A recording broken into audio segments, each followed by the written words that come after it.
Saúde, amada igreja, com a paz do Senhor. A paz do Senhor, salve a terra e luz do mundo. Glória a Deus. Irmãos, eu vos convido a ler comigo Apocalipse, capítulo 21, versículo 7. Apocalipse, capítulo 21, versículo 7. Eu vou estar lendo na Nova Versão Transformadora, é uma tradução de linguagem acessível e fiel aos escritos originais. Amém? Apocalipse 21, 7 diz assim, se você não achou, apenas ouça. O vitorioso herdará todas essas bênçãos, e eu serei o seu Deus, e ele será meu filho. Glória a Deus. Os irmãos podem se assentar. Eu também, assim como os irmãos que me antecederam, me alegro muito de ver a igreja com tanta presença, né, no culto de sexta-feira. Né, nós aí, a irmã Zara falou sobre crescer, não ser mais um menino. Eu tenho compreendido que é trabalhar todos os dias, chegar do trabalho, vir à igreja. É maravilhoso quando o salário cai, né? Graças a Deus. E é maravilhoso estar aqui, ver os irmãos após a escola, a universidade ou ao trabalho, para que nós possamos nos ajuntar e exaltar o nome do Senhor, né? Amém? Aqui, Apocalipse, capítulo 21, versículo 7, está falando sobre o vitorioso, né? Em outras palavras, o vencedor. E isso é um termo que nós estamos acostumados a ouvir, né, no nosso meio pentecostal, né? O vencedor, o vitorioso. E é um termo muito belo, né, que descreve alguém que venceu alguma dificuldade, alguma aflição, né? E nós buscamos, né, a vitória em Cristo, buscamos sermos vencedores, né, pelo sangue do Senhor Jesus. E hoje eu gostaria de falar um pouco, irmãos, sobre as bênçãos que estão reservadas para os vencedores. Irmãos, são tantas bênçãos e coisas tão maravilhosas para aqueles que chegarem ao final da vida vitoriosos. E na verdade, o final desta vida é a vida de verdade, né, para aqueles que forem vitoriosos. Aqueles que não forem se depararão com a segunda morte. Mas nós vamos falar sobre isso mais lá para o meio. Irmãos, eu gostaria de fazer uma breve... trazer um pouco sobre o livro de Apocalipse, para a gente entender melhor desse livro que a gente está falando. Né? O livro de Apocalipse... Obrigado, meu irmão. Ele traz mensagens proféticas, mensagens muito... como é que eu posso dizer? Reveladoras, mas eu digo assim, muito esquisitas, né? Muito estranhas. São criaturas bizarras, né? Descrições muito esplendorosas, né? São coisas muito grandes, acontecimentos marcantes. E é um livro que choca muito as pessoas, porque traz revelações. É isso que Apocalipse quer dizer, revelações daquilo que irá acontecer. É um livro que causa muito medo em algumas pessoas, mas para nós que compreendemos mais desse livro, que buscamos nos aprofundar, é uma esperança. O Apocalipse ele se torna uma expectativa, uma esperança de que venha logo, né? Porque as pessoas leem o Apocalipse como um grande julgamento, onde as pessoas serão castigadas, serão julgadas por aquilo que fizeram. Mas já diz o ditado, né? Quem não deve, não teme. Então, para nós que devemos muito, mas já tivemos as nossas dívidas perdoadas por Cristo, é uma esperança de que se finde as dores e os sofrimentos desse mundo. Então, o livro de Apocalipse, ele foi escrito por João, né? É um João aí, que é tradicionalmente atribuído ao apóstolo João, né? Que foi aquele que, pela tradição, foi o último a morrer, que morreu de causas naturais, o único que não foi assassinado. Não que ele tenha vivido uma vida confortável, né? Ele ficou ali na ilha de Chipre, não viveu uma vida confortável também, mas foi o único que não foi assassinado, pelo menos. E, assim, qual é o contexto desse livro? É um livro que foi escrito no período de uma grande perseguição do Império Romano aos cristãos. A gente sabe que depois o Império Romano incorporou o cristianismo como religião, porque isso traz muitos benefícios. Até hoje muitos políticos se usam da palavra de Deus, se usam da Bíblia, se usam das expressões, principalmente dos pentecostais, para atrair as pessoas e enganar, ganhar para si capital político, dinheiro, né? Então o Império Romano fez a mesma coisa. Mas antes deles verem o quanto isso era lucrativo, o quanto isso dava poder, dinheiro e conquistava o povo, eles perseguiram os cristãos, né? Domiciano exigia ser adorado como Senhor e Deus, e isso gerou um conflito com os cristãos, porque nós, desde o Antigo Testamento, né, ali os judeus não se curvavam diante de ninguém, somente diante de Deus. Então era um clima de medo e de insegurança para a comunidade cristã. Então, basicamente o livro de Apocalipse é isso, é um livro misterioso, enigmático, né? Acho que essa é uma palavra que descreve bem esse livro, escrito tradicionalmente, atribuído tradicionalmente ao apóstolo João, e foi escrito num período de muita perseguição. Então isso a gente nota que o livro também fala muito de perseguição. E também foi escrito por volta do ano 95 depois de Cristo, certo? Durante o reinado do imperador romano Domiciano, que eu mencionei. Eu não quero entrar muito nessas questões enigmáticas ou polêmicas do livro. Muitas pessoas interpretam de uma forma, outras de outra, pré-tribulacionistas, mesotribulacionistas, pós-tribulacionistas, amilenialistas, milenialistas, etc. São coisas que eu não quero entrar. Eu quero falar especificamente das cartas que Deus envia às 7 igrejas. Essas 7 igrejas, irmãos, eram igrejas ali da região da Ásia Menor, que atualmente, alguém sabe onde fica? É um país chamado Turquia. Então, essas igrejas ficavam ali nessa região e contém elogios, críticas e exortações. E é um retrato da igreja primitiva naquele momento, e também é uma mensagem que serve para toda a igreja até hoje. É sobre isso que se tratam as cartas que Deus envia através do apóstolo João nessas revelações ali para as igrejas. Então, sem mais delongas, depois de muitas delongas, né, eu gostaria de falar da primeira carta que foi enviada à igreja de Éfeso, certo? Vamos ler o comecinho ali do capítulo 2. Eu vou ler, os irmãos podem somente acompanhar, mas diz assim, Apocalipse capítulo 2, e o versículo 1 vai falar: escreva esta carta ao anjo da igreja em Éfeso. Esta é a mensagem daquele que segura na mão direita as 7 estrelas, daquele que anda entre os 7 candelabros de ouro. Sei de tudo o que você faz. Vi seu trabalho árduo e sua perseverança, e sei que não tolera os perversos. Examinou as pretensões dos que se dizem apóstolos, mas não são, e descobriu que são mentirosos. Sofreu por meu nome com paciência sem desistir. Contudo, tenho contra você uma queixa.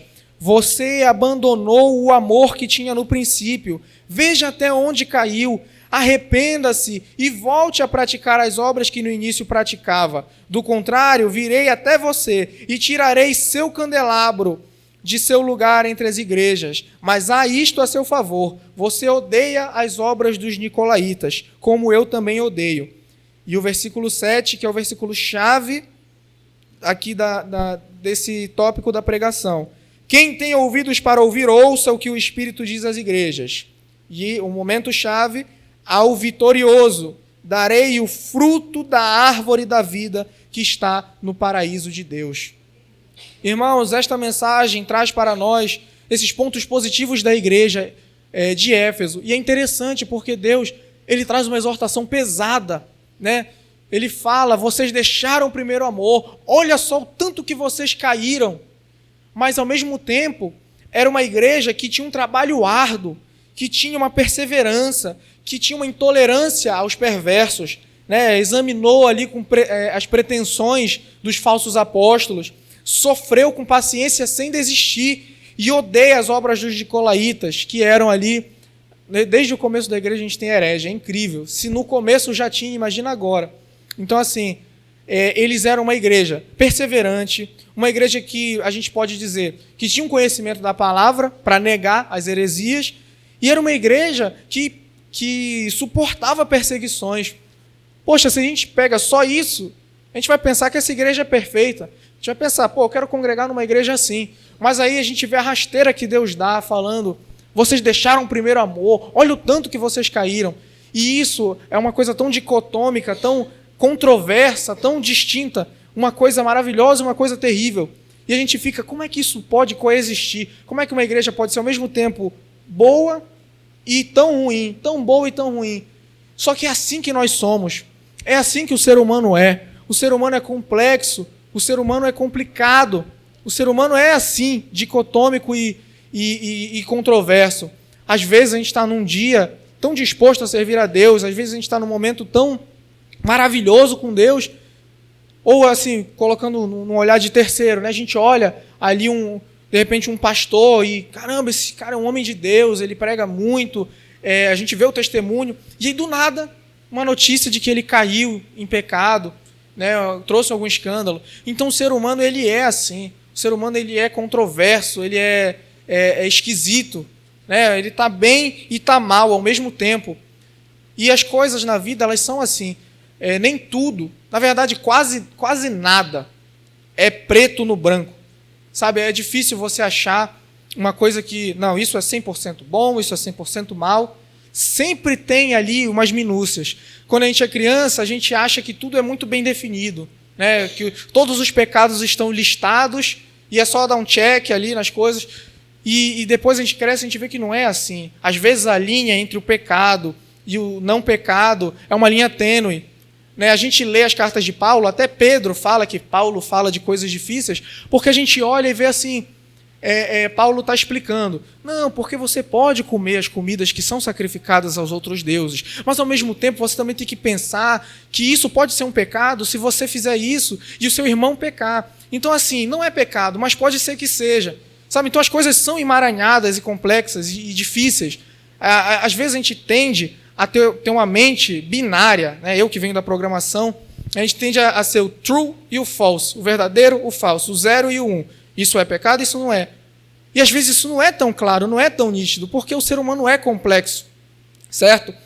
Então, assim, essa igreja, a gente olha, cara, tantas coisas boas, como é que ela consegue ser tão boa e tão ruim? Como é que o cara entende tanto da palavra e peca em coisas tão básicas? Ele fala isso e ele faz o contrário. Como isso é possível?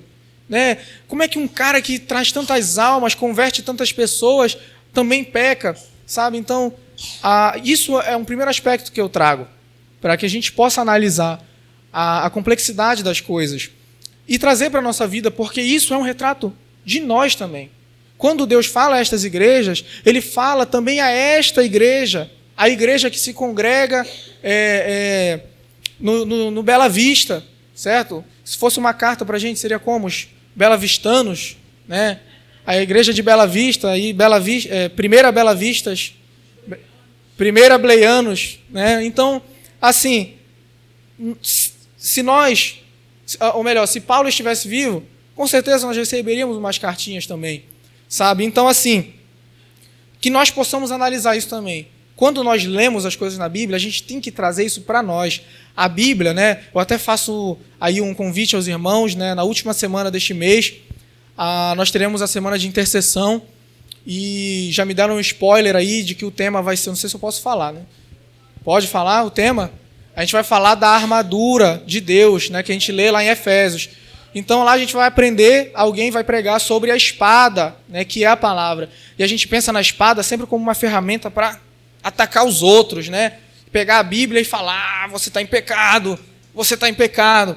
Só que a Bíblia é uma espada de 2 gumes. Ela é afiada dos 2 lados, ela corta aqui e também corta aqui. Então a Bíblia, ela tem que ser uma espada para nós. Quando a gente lê a Bíblia, é uma espada que está sendo enfiada em nós, porque a Bíblia lá nos acusa dos nossos pecados, né? Mas não como Satanás acusa. Talvez eu não tenha usado o melhor termo, mas ela expõe os nossos pecados. Né? Se você não sabe que algo é pecado, você não se constrange tanto. Agora, quando você vê que o que você está fazendo é errado, você se constrange. E é isso que a Bíblia faz, ela pega e esfrega na sua cara. Quando você lê, você fica, meu Deus, eu sou assim, é para esse caminho que eu estou indo. Né? Igual a música, Highway to Hell, eu estou indo direto para o inferno. Né? É assustador. Só que aí quando a gente chega em Cristo, a gente vê que primeiro assim, tá vendo tudo isso que você é e o inferno que você vai? Eu sofri por você. Eu peguei a sua culpa, o seu pecado, e eu levei e destruí isso na cruz. E é disso que a Bíblia se trata, né? Da redenção, né? De Deus, né? O ser máximo, digno de adoração, se fazer homem e se fazer pecador por nós. Não que ele tenha pecado, mas justamente ele tomou os nossos pecados nele. Então, irmãos, tudo isso que eu falei vai convergir, e eu vou repetir isso mais algumas vezes. Nós precisamos perseverar, nós precisamos lutar, porque o vitorioso vai comer do fruto da árvore da vida, meus irmãos. A árvore da vida está na Nova Jerusalém celestial, onde não haverá morte, não haverá choro, não haverá clamor, não haverá dor. As ruas são de ouro, né? Tudo cheio de coisas belas, mas isso aí também, sinceramente, o que mais importa, irmãos, é que nessa cidade se encontra a presença de Deus, e é a própria glória do Senhor que vai iluminar a cidade. De noite a gente não vai precisar de luz, nem haverá noite, porque o tempo todo a luz, a glória de Deus vai iluminar a cidade. Então, irmãos, esse lugar belíssimo e maravilhoso, e principalmente o lugar onde Deus está, e onde nós viveremos, irmãos, livres deste corpo pecaminoso. Amém? Então, a mensagem principal que eu quero trazer é que nós temos que perseverar e que vale a pena perseverar. É difícil lutar contra o pecado, é difícil lutar contra a nossa carne, contra os nossos desejos. Né? As crianças aqui, quando elas crescerem mais um pouco, elas vão entender. Hoje já é difícil, mas vai ficar muito pior quando vocês crescerem. Entendeu? Muito pior. Se hoje é difícil você obedecer sua mãe, né? Ai, minha mãe falou, mas ela é muito chata. Vai ficar muito pior, cara. Você vai sentir falta de quando o seu problema era só obedecer a sua mãe. Mas a mensagem que eu trago não é uma mensagem para desestimular. É uma mensagem de esperança, de que vale a pena lutar, porque o vitorioso vai comer do fruto da árvore da vida. E, irmãos, a igreja de Esmirna, ela tinha um ponto muito positivo. Ela sofria por Cristo. Vamos ler aqui um pouco mais abaixo. Né? Lá no versículo 9, ele vai falar para a igreja de Esmirna: conheço suas aflições e sua pobreza, mas você é rico. De novo, né, esse livro contraditório. Uma igreja pobre que é rica, né? Um Deus que é Deus e é homem, um Deus que é um e é três. Mas essa igreja, né, que Deus fala: conheço suas aflições e sua pobreza, mas você é rico. Sei da blasfêmia dos que se opõem a você. Eles se dizem judeus, mas não são, pois a sinagoga deles pertence a Satanás. E aqui, mais uma vez, essa espada que corta nos religiosos. Eles se dizem judeus, mas a sinagoga deles, sinagoga como se fosse a igreja deles, é a igreja de Satanás.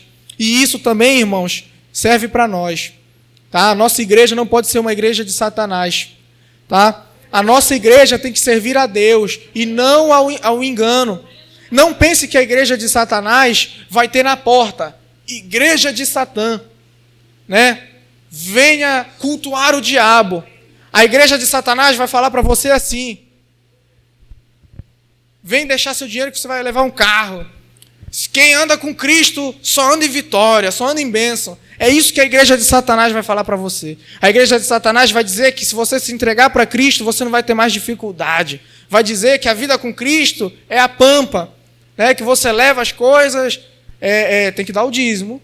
Isso é importante na igreja de Satanás. Não estou dizendo de dar o dízimo em si, mas especificamente, né? É uma igreja que fala muito de dinheiro toda hora, né? É uma igreja que fala muito de prosperidade. E eu não estou falando de uma igreja específica. E, querendo ou não, a carapuça serve. Muitos de nós conhecemos igrejas que são assim, mas eu não estou pensando em nenhuma em específico. Mas essas igrejas, irmãos, são igrejas que vão pregar só prosperidade. Deus, ele nos dá riqueza, sim. Até mesmo aqui na terra, nós somos muito abençoados por Deus. Dinheiro é bom, né? Se você controla o seu dinheiro, ele é bom. O problema é quando ele controla você. Mas a questão, irmãos, é que a igreja de Satanás, ela hoje em dia pode nem falar de dinheiro, mas ela pode dizer que estar com Cristo é um bem-estar emocional, né? Que estar com Cristo porque você vai ser o centro do coração de Deus, porque é aquele negócio tudo muito frufruzinho, né? Tudo muito bonitinho, que Deus, ele quer você bem, né? Então, assim, Muitas outras heresias. Basta a gente ler a palavra e analisar certos discursos que a gente vê na internet, nas igrejas, que você vai identificar um monte de heresias. Então, as igrejas que Deus só é amor, né, que não tem nada a ver essas coisas aí. Se te faz feliz é o que importa, né? São coisas assim desse gênero. É engraçado, assim, eu não entendo a Bíblia que eles leem, mas tudo bem. Não tenha medo, diz o versículo 10. Não tenha medo do que está prestes a sofrer. Não entendi. Mas Deus não quer a gente bem. Não tem, quando a gente aceita Jesus, não acaba o sofrimento. Como é que a Bíblia fala não tenha medo do que está prestes a sofrer? O diabo lançará alguns de vocês na prisão a fim de prová-los, e terão aflições por 10 dias. Mas se você permanecer fiel, mesmo diante da morte, eu lhe darei a coroa da vida. Como é que o crente que só anda em vitória vai morrer? Não, mas o crente que anda em vitória, ele não pode morrer. Ele vai ganhar. E no final vai ganhar em dobro. Nem sempre. Tá, irmãos? Nem sempre. Não se iluda. Às vezes, o que Deus quer para você não é o que você acha que é o melhor. Às vezes, né, Deus não quer curar alguém que você está orando tanto para ser curado. Isso quer dizer que ele é mau? Isso quer dizer que ele é impotente? Isso quer dizer que a Bíblia está errada? A gente pode rasgar a Bíblia? Não é assim, irmãos. A gente precisa estudar a palavra, se apegar à palavra de Deus para não cair nessas heresias. Porque quando a gente ouve isso e acredita, mas é a fé, né, e tal, aí você engana a pessoa e aí você está plantando ali uma semente que, quando a pessoa se desiludir, ela vai abandonar os caminhos do Senhor. A gente não pode ficar mimando as pessoas. As pessoas precisam aprender que nem sempre as coisas vão sair como elas querem. Nem sempre a vitória é do jeito que a gente imagina.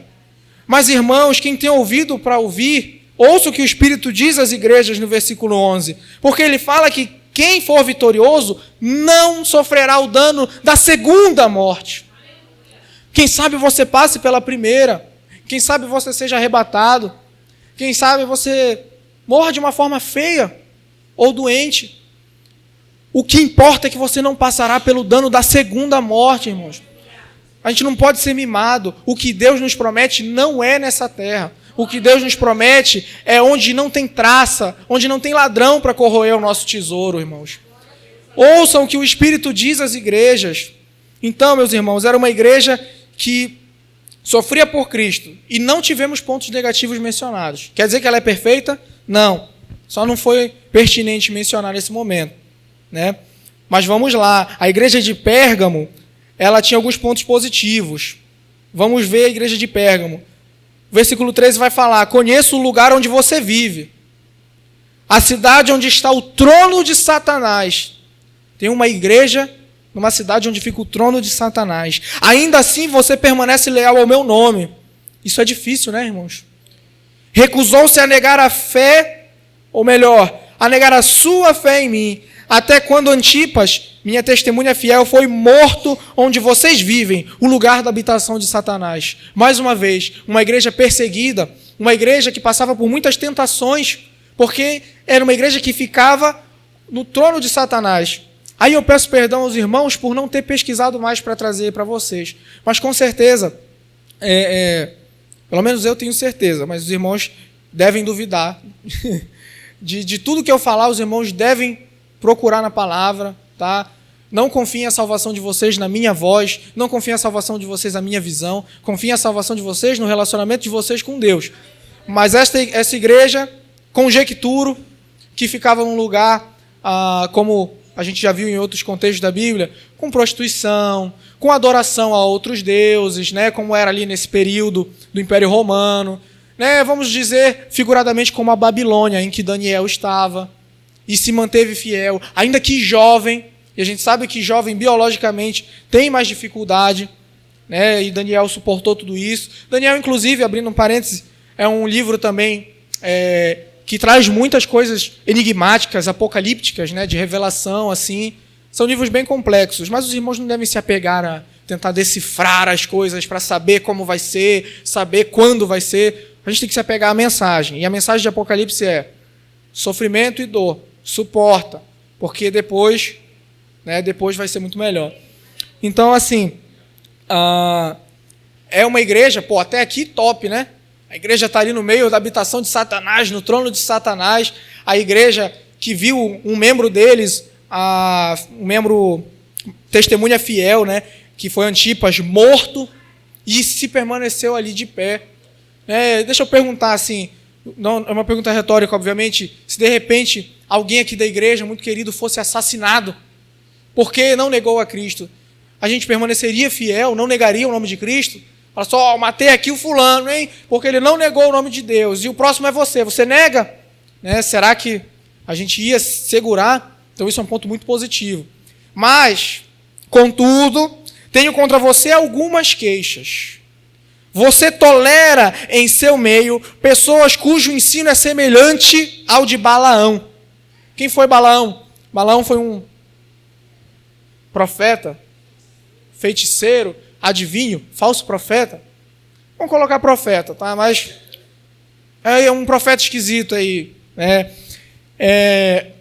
Chamaram ele e falaram: olha, é o seguinte, Balaão, a gente vai te pagar para tu profetizar contra esse povo de Israel aí.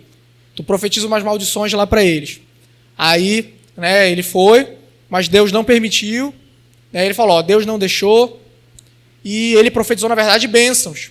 Mas pelo que a gente vê depois na Bíblia, a gente pensa, cara legal, né?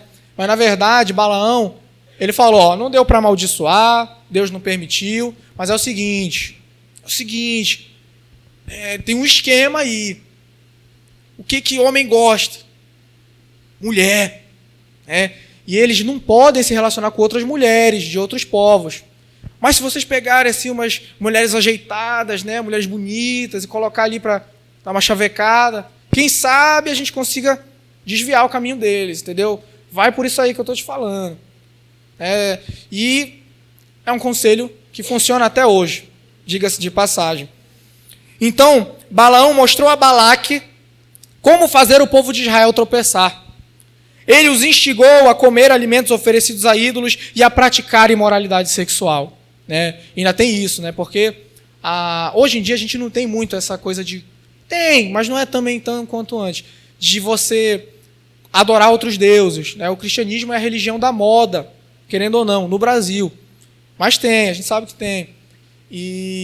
Mas hoje em dia, você é convidado a participar de outras formas de culto. Às vezes você deixa a igreja para viver outras coisas, outros grupos. Às vezes as pessoas substituem a religião, ou melhor, os caminhos de Deus por um grupo político, seja ele de esquerda, de direita, de centro, diagonal, transversal, 3D, qualquer grupo político. Tem gente que coloca futebol acima disso, e você consegue desviar o ser humano do foco com qualquer coisa que seja agradável a ele. Então a gente tem que tomar cuidado com esses ensinos de Balaão, aí para não tropeçarmos. Mas a questão aqui não é nem Balaão, porque Balaão não é da igreja. Esses caras que tentam desviar a igreja não são da igreja. Então a gente não se preocupa com eles. A gente tem que tomar cuidado para não ser um Balaão, obviamente. Mas o que Deus está falando não é isso. O que Ele está falando é: vocês toleram Balaão no meio de vocês. Vocês pegam o microfone e entregam na mão de Balaão para ele falar. Vocês veem Balaão conversando aí com os irmãos, e dizendo, convidando para as coisas, e vocês deixam. É isso que vocês fazem. Vocês toleram no meio de vocês. A gente lembra lá de Éfeso, que não tolerava os nicolaítas, que eram hereges, não tolerava essas coisas. Mas essa igreja aqui de Pérgamo tolerava. Então, assim, a gente, além de não propagar, não acreditar, não seguir heresias, a gente não pode tolerar os hereges. A gente não pode dar ouvido, dar microfone, dar voz para quem fala besteira, para quem fala coisas que instigam a imoralidade sexual. Se sobe alguém aqui e propaga mensagens de imoralidade sexual, mensagens de cultos pagãos, ou seculares, a gente não pode permitir isso, não pode tolerar em nosso meio. Isso é um papel também do pastor, de segurar aqui, controlar quem sobe nesse púlpito para falar as coisas. E da igreja de tapar os ouvidos também. O pastor tem que tapar a boca de quem está falando besteira e a igreja tem que tapar os ouvidos. De igual modo, há entre vocês alguns que seguem os ensinos dos nicolaítas. É o que diz o versículo 16, ou melhor, o versículo 15. E o 16 fala: arrependa-se, ou virei subitamente até você e lutarei contra eles com a espada de minha boca. É uma alegoria que a gente vê um pouco antes, que Deus tira a espada da boca e tal. Aí vocês têm que ler também o livro de Apocalipse, que se eu for falar tudo, não vai dar tempo. Então eu convido os irmãos a lerem o livro de Apocalipse. É muito bom. Mas leiam assim, pesquisando, vendo os vídeos ali, que senão você vai ficar meio encucado. Então quem tem espírito, olha, quem tem ouvidos para ouvir, ouça o que o Espírito diz às igrejas. Ao vitorioso darei do maná escondido. O maná, para quem não lembra, tem que abrir esse parênteses, era um alimento que vinha do céu para o povo no deserto. O deserto, se você não sabe como é um deserto, é um lugar inóspito. Se for um deserto de areia, é quente. É porque deserto pode ser de gelo também e tal. Enfim. Mas o deserto que o povo estava, um deserto de areia.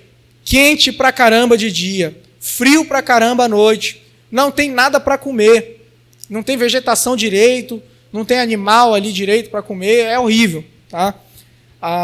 Mas Deus, ele fazia cair do céu o maná. Aí você lê também Êxodo para aprender mais. Também, se eu for explicar tudo, novamente, é um convite para os irmãos a aprenderem mais. Então, a gente vai ganhar do maná, o maná escondido, e lhe trarei uma pedra branca. O que eu vou fazer com uma pedra branca? Calma. Nela estará gravado um novo nome. Você que não gosta do seu nome, há esperança para você. Tá? Não fiquem preocupados, porque a gente vai ganhar um novo nome, que ninguém conhece, a não ser aquele que o recebe. Louvado seja o nome do Senhor. O novo nome, irmãos, é uma coisa muito simbólica na Bíblia. Acabei de lembrar disso. Quando a pessoa muda de nome na Bíblia, é porque ela muda a vida dela. Jacó, que significava enganador, era um cara ali polêmico, difícil, enganava a galera. Aí depois ele foi muito enganado também, comeu o pão que o tio dele amassou e mudou de nome para Israel, e se transformou numa nova pessoa. Algumas teorias dizem que Paulo, que também se chamava Saulo, porque tinha um nome grego e um nome hebraico, mas dizem que ele adotou o nome grego dele, depois que ele teve uma transformação na vida dele, para marcar também que ele mudou de vida. E tem outros exemplos que eu não vou lembrar agora. Aí os irmãos também têm que ler a Bíblia para lembrar também. Porque eu também não posso ficar falando tudo, senão já está quase acabando o tempo. Mas relaxa, irmão, já foi 30% aqui que eu queria falar. E a igreja de Tiatira, não é para ninguém estar se atirando, é Tiatira, também não é nenhuma tia, é tudo junto, Tiatira, tá? Só para não deixar aqui nenhuma heresia circular. Sei de tudo que você faz, e Deus sabe. Salmos, vão falar que Ele nos sonda, nos conhece, antes que a gente se levante, antes que que se forme a palavra em nossa boca, Ele já sabe de tudo. E ele viu o amor, a fé, o serviço e a perseverança dessa igreja. Observei como você tem crescido em todas essas coisas. Além de ter tudo isso, ainda está crescendo. Não é possível que tenha alguma coisa ruim aqui. Mas tenho contra você uma queixa. Você tem permitido que essa mulher, Jezabel... Aí também os irmãos têm que ler a Bíblia para saber quem foi Jezabel. Quem souber aí quem foi Jezabel, foi uma mulher... assim, muito tranquila, ela era bem recatada, era uma mulher tranquila. Não é isso? Aí os irmãos têm que ler a Bíblia, então, para saber como ela era. É uma mulher terrível, tá? Ela controlava o marido dela, mas não é esse o maior problema dela, tá? Ela controlava ele para fazer coisas horríveis, tá? E ela teve o fim que mereceu também. E ela se diz profetiza aqui, tá? Ela se diz profetiza. Não é nem que mulher não possa ser profetisa. Tá? Teve Débora, no Antigo Testamento era profetisa. Tá? E faça meus servos se desviarem. Ela se diz profetiza e faz os servos se desviarem. Então tem mulheres dentro da igreja que levam os homens a pecar também. Por quê? Porque ensina, é igual Balaão, a cometer imoralidade sexual e a comer alimentos oferecidos a ídolos. Então, irmãos, de novo, não podemos estar tolerando esse tipo de coisa dentro da igreja. Não basta a gente estar crescendo em amor, fé, perseverança, e ao mesmo tempo estar crescendo a imoralidade sexual e a comer alimentos sacrificados, oferecidos a ídolos. Mas veja que até mesmo a Jezabel, Deus deu tempo a ela para se arrepender. Mas ela não quis se arrepender da sua imoralidade. E é por isso que o Apocalipse está chegando. Portanto, eu a lançarei doente numa cama, e aqueles que cometeram adultério com ela sofrerão terrivelmente, a menos que se arrependam e abandonem a prática de tais atos, tá? Deus é muito misericordioso, irmãos. Deus, ele chega, se ele estende a mão e fala, olha, eu vou te dar-lhe. Mas se tu se arrepender, aí a gente pode resolver a situação. Entendeu? E a gente não precisa pagar nada para Deus para se arrepender. Ele fala o seguinte, eu vou te dar-lhe, mas se tu se arrepender, e olha, o preço do arrependimento é muito caro, mas eu já paguei para você. Então é só você aceitar. Aí eu não vou te dar-lhe.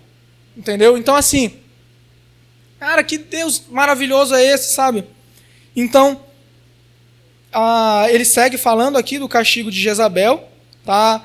Alguns de Tiatira não seguiram, o restante de Tiatira que não seguiu esse falso ensino, as verdades mais profundas. Como eles dizem, né? Que na realidade vem de Satanás, porque toda heresia tem que ter um nome chique, tem que ter uma... Se a heresia não é bacana, se ela de cara assim se mostra que é uma heresia, aí não pega ninguém. Mas elas são as verdades mais profundas. Por quê? Porque isso conquista, entendeu? Então assim, a heresia nunca vem bacana, nunca vem com a cara de heresia, sempre vem disfarçado, bonitinho. Mas ao vitorioso, que me obedecer até o fim, eu darei autoridade sobre as nações. E ele as governará com cetro de ferro, e as despedaçará com vaso de barro, e terá a mesma autoridade que recebi de meu Pai, e também lhe darei a estrela da manhã. E ele fala de novo, quem tem ouvidos para ouvir, ouça o que o Espírito diz à igreja. Vamos correr um pouco por causa do tempo. Mas a igreja em Sardes, irmãos, eu vou começar a resumir. A igreja em Sardes, ela tinha os pontos positivos. Um ponto positivo. Alguns em Sardes não se mancharam, não mancharam as roupas com o mal, certo? Mas os pontos negativos são horríveis, porque ela tem fama de ser uma igreja viva. Isso traz algumas coincidências com o presente, né? Algumas igrejas que são avivadas, elas são igrejas barulhentas, todo mundo grita e dá glória a Deus, mas por dentro está morta. Até mesmo o pouco que resta está quase morto. E as suas ações não atendem aos requisitos de Deus, mas tem fama de estar vivo. É tudo isso, mas tem fama de ser uma igreja avivada, de ser uma igreja viva. De novo o contraditório. Então, meus irmãos, cuidado, porque eu não sei se vocês sabem como é dentro dessa bateria aqui, não tem nada. Faz um barulho imenso que estraga todo o som. Se os irmãos quiserem juntar uns fundos para a gente pegar, cobrir ela, ou comprar uma eletrônica, né, para a gente controlar melhor o som da igreja, a galera do som ali, né?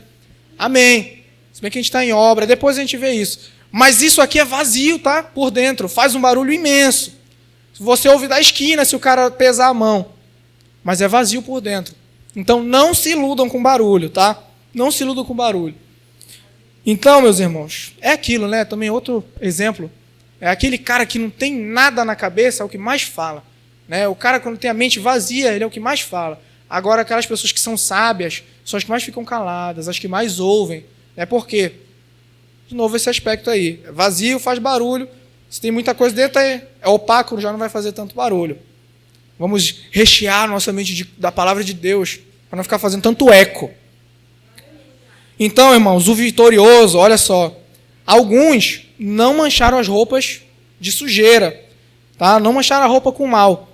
Mas o vitorioso será vestido de branco. O branco representa a pureza. Jamais apagarei o seu nome do livro da vida, e confirmarei diante de meu Pai e de seus anjos que ele me pertence. Então, irmãos, vamos lutar contra o mal, lutar contra o pecado, contra a nossa natureza corrupta. Para quê? Para sermos vestidos de branco, tá? Para que nós possamos ter o nosso nome no livro da vida, para que a gente possa receber um novo nome, certo? Então, só tem mais duas. A igreja de Filadélfia tinha pouca força, mas ainda assim obedecia a palavra de Deus. E ela não negou o nome de Deus, obedeceu a voz de Deus para perseverar. Deus falou, persevere, e ela perseverou. E os pontos negativos não foram mencionados, graças a Deus. Menos desgraça.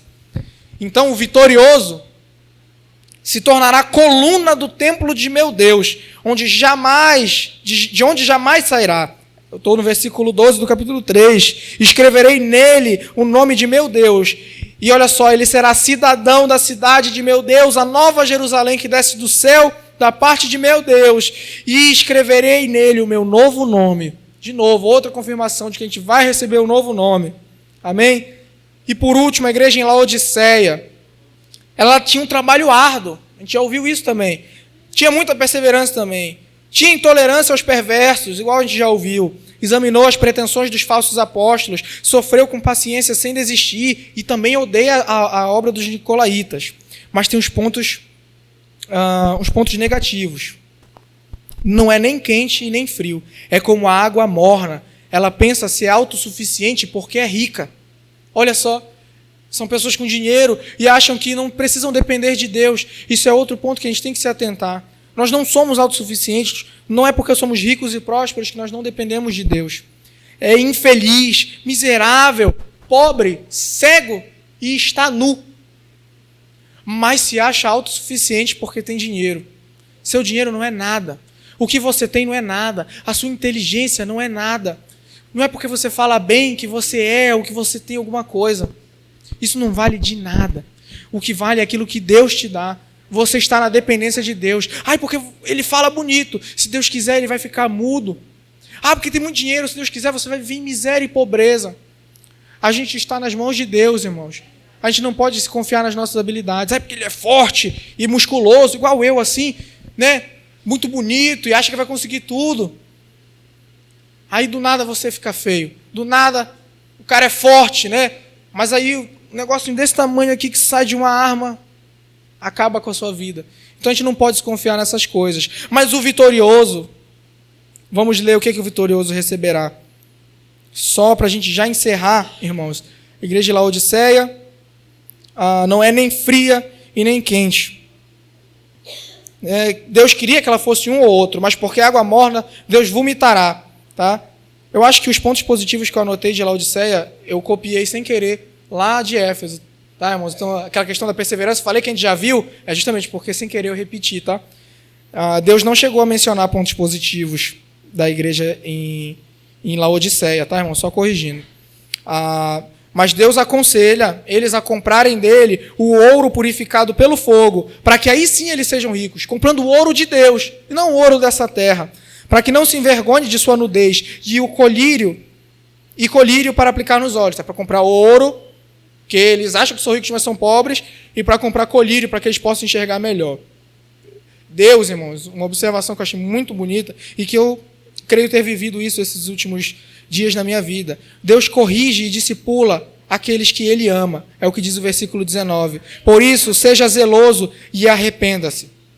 Preste atenção. Eu estou à porta e bato. Se você ouvir a minha voz e abrir a porta, entrarei e juntos faremos uma refeição como amigos. O vitorioso se sentará comigo em meu trono, assim como eu fui vitorioso e me sentei com meu Pai em seu trono. E o versículo 22 do capítulo 3 vai dizer uma novidade. Quem tem ouvidos para ouvir, ouça o que o Espírito diz às igrejas.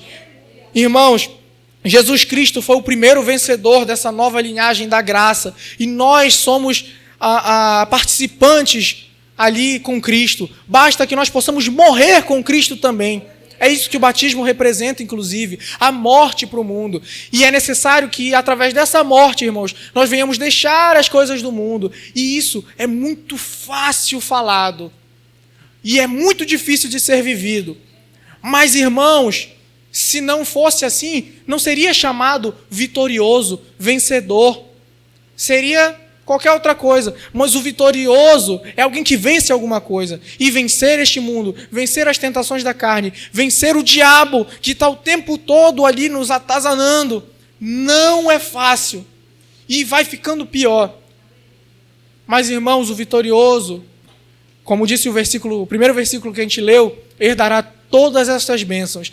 E eu também queria dizer para os irmãos que lá no 21:7, onde nós lemos no final, fala que herdará todas essas bênçãos. E não são só essas bênçãos das cartas.